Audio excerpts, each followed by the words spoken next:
Hello guys, welcome back to my channel. चलिए कहानी की शुरुआत क्या करते हैं। कहानी की शुरुआत वहीं से होती है जब विंग जो है पॉइजन खा लेता है और वो बेहोश हो जाता है। कहानी 3 आगे से शुरू होती है कि 3 दिन हो जाते हैं पर विंग को होश नहीं आता।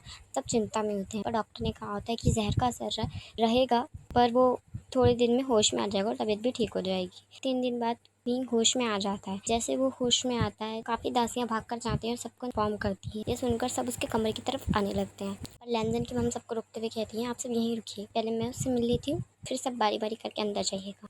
महाराज भी उनकी बात मान लेते हैं और वे अंदर जाती हैं। वे विंग को देखती हैं जो अभी भी रो रहा होता है। उसकी आंखों से आंसू निकल रहे होते हैं। चेहरे पर कोई एक्शन तो नहीं हुए पर आंसू रुक नहीं रहे होते। यह देखकर लैंजन की माँ विंग के सर पे हाथ फेरती हुई कहती है, तुम ठीक हो, कहीं हट तो नहीं।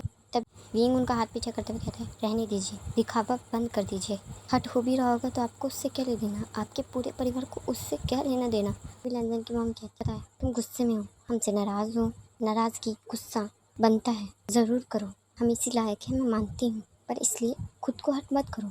तुम बहुत प्रीशियस हो विंग, बहुत ज़्यादा कीमती हो भविष्य के लिए, ज़्यादा कीमती इस गुस्से के लिए, यहाँ तक कि इस वर्ल्ड के लिए अभी तक कोई नहीं है। अपने आप को संभाल के रखो। तभी विंग कहता है, आप कहना क्या चाह रही हैं, मैं आपकी इन बातों को समझ नहीं पा रहा। तभी लैंजन की मम स्माइल करती हुई कहती है, तुम जल्दी समझ जाओगे मैं क्या कहना चाह रही हूँ। तुम्हारी ज़िंदगी तुम्हारे लिए नहीं, यहाँ खड़े हर एक इंसान के लिए ज़रूरी है विंग। मुझे पता है तुम इतने सेल्फिश नहीं हो कि अपनी ज़िंदगी के लिए हज़ारों लोगों की मौत चुनो, फिर हज़ारों लोगों की मौत के बदले अपनी ज़िंदगी। तुम काफ़ी नेक दिल और अच्छे इंसान हो, तुम भला सोचोगे, इसलिए खुद का ख्याल रखो, खुद का ख्याल रखना। तभी विंग कहता है, हाँ मैं रख लूँगा, आप यहाँ ही क्यों थी। तभी लैंजन की मम कहती है, वो हम तुम्हारे उठने का वेट कर रहे थे, हमें पार्टी देनी है कि तुम्हारी जहाँ शादी हुई है तब से सारे क्लैन में बता दिया गया है कि तुम्हारे यहाँ शादी हुई है, पर किसी को निमंत्रण नहीं मिला। जल्दी में शादी हुई इसलिए किसी को ज़्यादा कुछ पता भी नहीं है, इसलिए हमने एक पार्टी रखने का सोचा है। बड़े बड़े क्लैन से लोग आने वाले हैं इसलिए। तभी विंग खड़ा तो कहता है, अच्छा तो आप इसलिए कहने आई थी कि मैं कोई तमाशा ना करूँ, कोई सीन क्रिएट ना करूँ। नहीं करूँगा मैं कोई सीन क्रिएट, नहीं तमाशा। मेरी फैमिली की जान अभी भी मेरे लिए बहुत ज़्यादा इंपॉर्टेंट है। मुझे पता है मैंने कुछ भी किया तो आप उन्हें मारने की धमकी मुझे फिर से देने वाली हैं। तो लैंजन माँ खड़े होते हुए कहते, विंग ऐसा कुछ भी नहीं है, अब ऐसा कुछ भी नहीं होगा, और अगर पास्ट में कुछ बुरा होता है तो उसे भूल के मैं आगे बढ़ के अच्छे के बारे में सोचना चाहिए। कहते हैं भगवान जो करता है कभी कभी अच्छे के लिए करता है, हमारे साथ वो बुरा इसलिए करता है अच्छे की कीमत समझ सके। तुम जल्दी समझ जाओगे मैं क्या कहने की कोशिश कर रही हूँ। शाम को पार्टी है, तैयार हो जाना ढंग से। ये कह के लंदन की माँ कमरे से चली जाती है। इधर कमरे में विंग सोचने लगता है कि उनके कहने का मतलब क्या था। मेरी जान बहुत कीमती है, मैं भविष्य के लिए इम्पोर्टेंट हूँ, मुझे कुछ समझ में नहीं आ रहा, पूरा परिवार अजीब है। इस तरफ लंदन की माँ बाहर आकर सबसे कहती है कि वो ठीक तो है पर उसे अभी थोड़ा और टाइम चाहिए, तो अभी उससे कोई नहीं मिलेगा, विंग डायरेक्ट सबसे पार्टी में ही मिलेगा। ये कह के वे वहाँ से चली जाती है। महाराज भी अपनी पत्नी की बात को दोहराते हैं और सब उनकी बात को मान लेते हैं। सब अपने अपने कमरे में तैयार होने चले जाते हैं।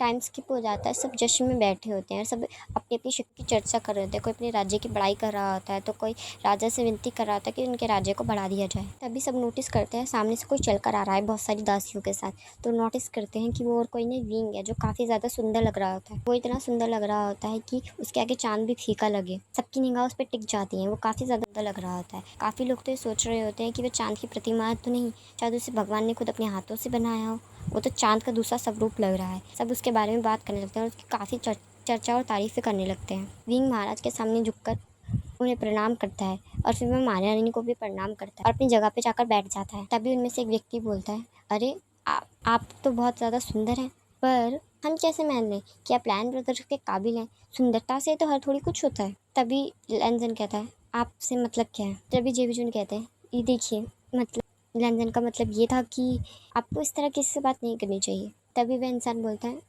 मैं किसी को नहीं करना चाह रहा, ना मैं उनके बारे में कुछ बुरा बोल रहा हूँ। मेरा मतलब तो यह है कि हमने राजकुमार विंग के बारे में काफ़ी सुना है। वो जितने सुंदर दिखते हैं उतनी सुंदर उनकी युद्ध कला है भी कि नहीं, या फिर वो आपकी टक्कर के है भी या नहीं, हम कैसे मान लें। यह सुनकर लैंजन की ग्रिप अपनी अपनी तलवार पे हो जाती है। इस बात को जेविजुन भी नोट करते हैं, अपने भाई को काम डाउन करने की कोशिश करते हैं। तभी विंग एक डेविल से स्माइल देता है और अपने और विसिल करने लगता है। विसिल की आवाज़ सुनते ही सारी मोमबत्तियाँ बुझ जाती हैं और सारी तरफ अंधेरा छा जाता है। अचानक से सारे टेबल हवा में उड़ जाते हैं और सब शॉक हो जाते हैं। सब अपने आसपास देखने लगते हैं और सबकी तलवारें निकल जाती हैं और विंग उधर विसिल किए जा रहा होता है और डेविल स्माइल दे रहा होता है। अचानक से विसिल करते हुए रुक जाता है और मोमबत्तियाँ वापस जल जाती हैं और टेबल भी नीचे गिर जाते हैं। सभी ये देखकर बहुत शॉक्ड हो जाते हैं और विंग की तरफ देखने लगते हैं। तभी विंग कहता है, ओ आप सब को आप सबको क्या हुआ, आप ऐसा रिएक्ट क्यों कर रहे हैं? आपने सही, मैं इनके काबिल कहाँ हूँ? बस तो सिर्फ थोड़ी सी ही शक्तियाँ हैं, इतनी ही शक्ति है मेरे पास जो मैं दिखा सकता हूँ। और सही कहा आपने, मैं उनके इतना काबिल तो नहीं हूँ, बस इतना ही कर सकता हूँ।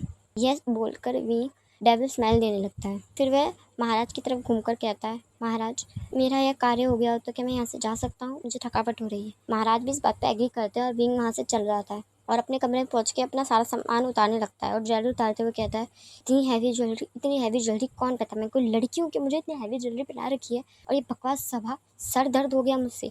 अपनी बखान करते रहते हैं ये लोग। और इन्हें क्या लगता है ये मैं लैन ब्रदर्स के काबिल नहीं हूँ? इन लैन ब्रदर्स के सच कहूँ तो ये मेरे काबिल नहीं है। एक अकड़ू, एक गुस्से, एक से कुछ बोला ही नहीं जाता और एक हंसता ही रहता है। मैं पागल हो जाऊंगा इन चारों के बीच रह रहकर।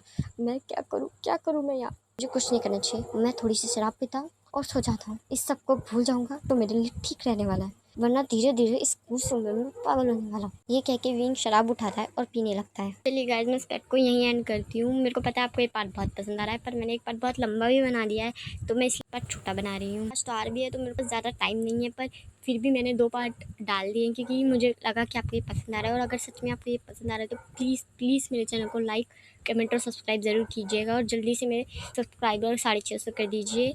अगर मेरे सब्सक्राइबर 650 जल्दी से हो गए तो मैं इसके 2 पार्ट एक साथ लाऊंगी, लगातार 2 पार्ट। तो अगर ये एक साथ इसके 2 पार्ट चाहिए, वो भी बड़े, तो मेरे सब्सक्राइबर 650 जल्दी से कर दीजिए, ताकि आपको एक साथ 2 लंबे पार्ट इसके देखने को मिल जाए। और गाइस, मैं आपको और कुछ भी बताना चाहती हूँ। मेरी फ्रेंड का भी एक यूट्यूब चैनल है, पर वो एक्सप्लेन नहीं करती, लिखती है।